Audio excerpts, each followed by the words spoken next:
Alright.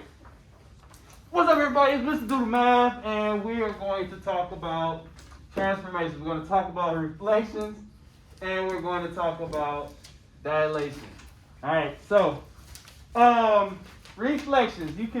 We are reflecting about the x-axis, and the y-axis. Alright? And so essentially this is what happens. When you reflect about the x-axis, essentially what happens is you multiply the whole function by -1, right? So, for instance, if my function was, let's say, we can just use this, x plus 2, that's by x plus 2 minus 5. If we want to reflect it about the x-axis, we're going to multiply the whole thing by -1, okay? So what that means is this whole function right here represents its own, like a variable, right? So this becomes -1, and then this changes its sign as well. All right, so forget about all the stuff we talked about before. It'll be negative x plus 2, and then -1 times -5 is plus 5. What's up? Looking on your phone, it don't really look like you can see what you writing in the background. Because it's really dark. Yeah, like your board is that dirty. Nah, if you can see it. Step up and see. Like, Oh, you gotta be ready. you can't see it? No, like when I stepped up, I can see it. But like, Oh, okay. I use blue. Alright. So, like, basically what happens is, if you see, what happens is, the negative sign goes outside of the grouping symbols or the identity of the function, and whatever's outside of the identity of the function changes its sign as well, right? Okay? So, but to change it about the y-axis, what happens is, with the same function, where you have x plus 2, can you see that better? Minus 5. Just to simplify it, and I kind of talked about it, the thing that changes is the number associated with whatever's inside the group of symbols, the variable, right? So whereas it is plus 2 is going to be -2, -2, -5. That's it. So the rule is going to be f of -x, right? So for x, the whole thing is negative. For y, whatever is inside, the number that's inside of the group of symbols of the situation changes, right? That's it. So when we look at our example here, where we had absolute x minus 4 plus 6,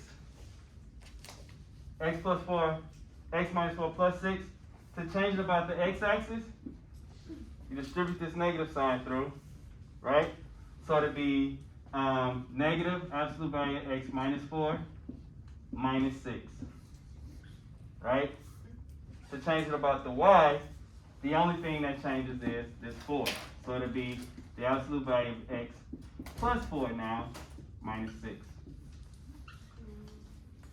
Okay? Yes? It would be minus 6 and not plus 6? Because it was plus 6. Oh, the original, yeah, plus 6, I'm sorry. Okay. I was looking at this, yeah, plus 6. So that's about the y-axis. Alright, let's look at number 4's example. Number 4's example is just going to get dirty here. Number 4's example, where you got x minus x plus 2, x plus 2 plus 4, right?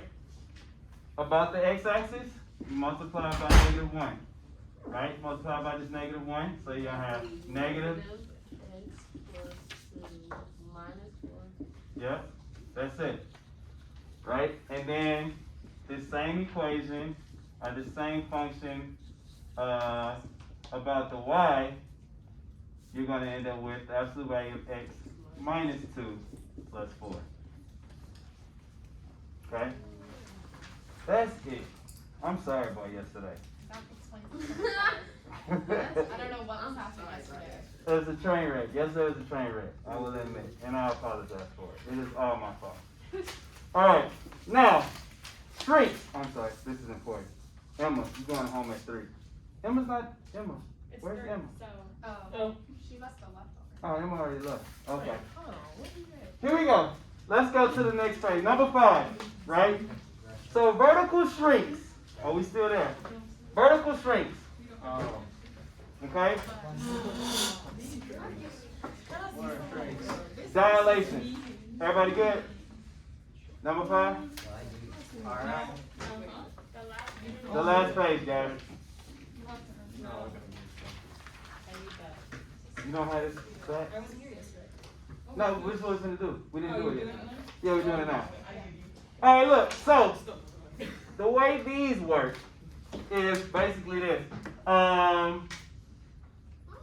Whereas y equals f of x, right? However it shrinks, whatever number c that you use, you will multiply it into the function. Okay? You distribute it about the function. So, for instance, if I had, we can use this, right? Let's use our example, right? So where it says, the absolute value of x plus, let's use x plus 2 minus 5, right? If it shrinks by a factor of, let's say 2, I was going to say 10. If it shrinks by a factor of 2, that means we're multiplying this whole thing by 2. Okay? And we'll end up with 2 times absolute value x plus 2 minus 10. Okay? And so the way the shrink would look though is, like for instance, if we got this function here, it moved over to the left 2, down 5, like 1, 2, down 5, 1, 2, 3, 4, 5. It would be right here, and it would be like that slope of, it'll be like that slope of 1 to 1, right? Because the slope is here, right? So originally, x plus 2, it moves 1 to 1, right? Now that it's shrunk by a factor of 2, it moves 2 up over 1. So, starts at negative 10, so it'd be way down here at negative 10, right? And we would go up to over 1. So it'd be a lot more narrow. Right? So that's what the shrink would look like. Okay? Now let's look at number 5 as an example now, based on what we've learned. Elijah, we still good? We still good visually right here? So number 5 says, let x minus 3 minus 1 shrink by a factor of 5. That's stretch. Stretch. Stretch by a factor of 5. If it's going to stretch by a factor of 5, stretching, so this one stretched as well. Alright, so it stretches when it's greater than 1, and it shrinks when it's less than 1. Okay, so this is going to stretch by a factor of 5. So you're multiplying the whole thing by 5. So your new function would be 5 times the absolute value of x minus 3 minus what? 5. Right? Now, if it's shrunk, like number 6, it says the absolute value of x plus 10 minus 8.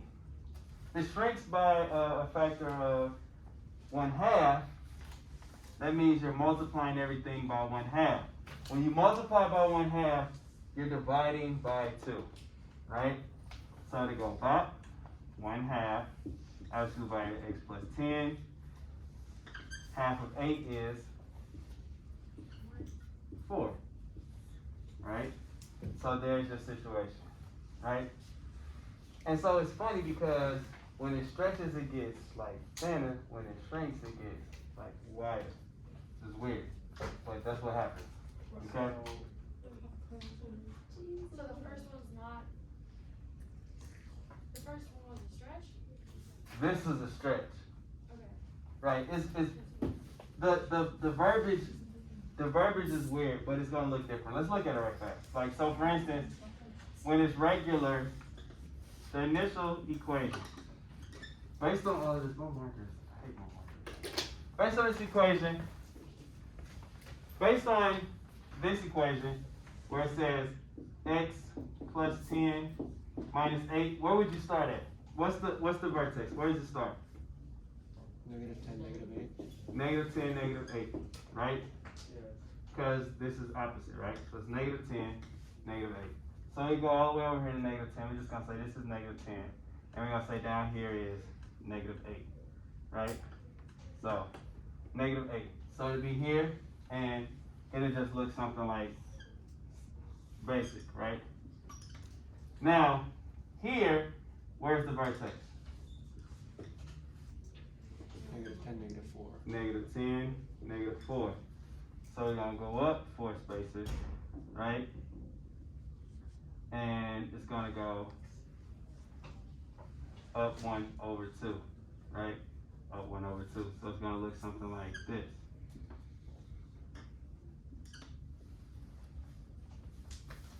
Okay?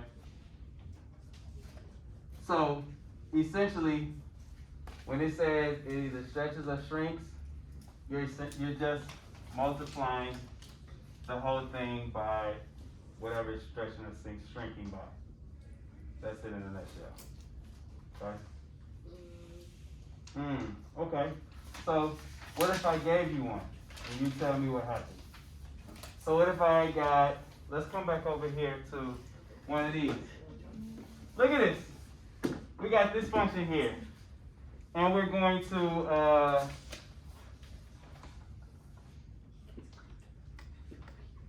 let's stretch it by 3. Stretch it by 3. What happens? What would be the solution? What would be the answer? Yeah, Ava. So it would be 3, and then the absolute value of x plus 2 plus 12. Yeah.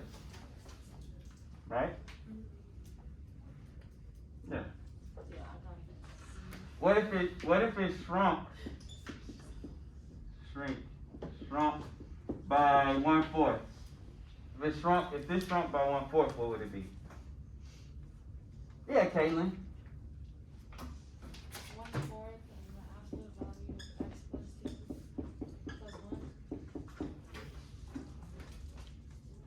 plus 1.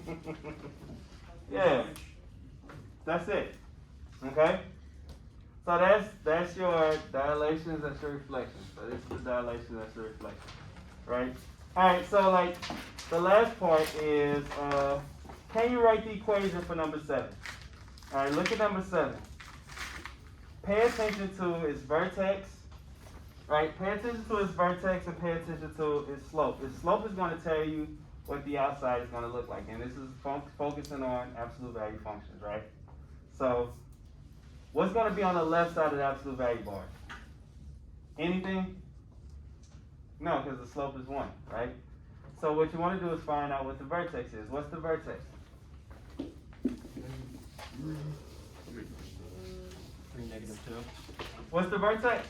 3, negative 2. If the vertex is 3, negative 2, that means that this 3 is going to be, yep, minus 3. Negative 2 is going to stay negative. That's a y movement, so it's going to be minus 2. Right? And all of this is deriving from your absolute value parent function. Right? Absolute value parent function. Right? Now let's look at number 8. What's the vertex for number 8? If the vertex is what? Negative 5. 0, negative 5. Right? So what goes in the absolute value bars with the x? Nothing. Nothing. Minus 5 means it goes down 5. That's it. Oh, rewind. What about this one? It's going down. So what's over here? It's going to be negative. Right? It's facing down. So the vertex is correct. The inside is the opposite. The outside is what it is. The direction tells you if it's going to be negative or positive. Right? And the slope is going to tell you what number it is. Okay? The other part though, look at the slope of number 8. it went up 1, 2, 3 spaces and then over 1. So it'll be 3 on the outside.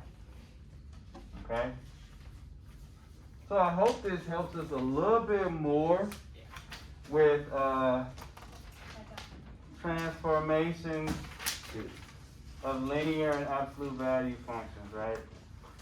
So today we focused on reflections and stretches and shrinks, okay?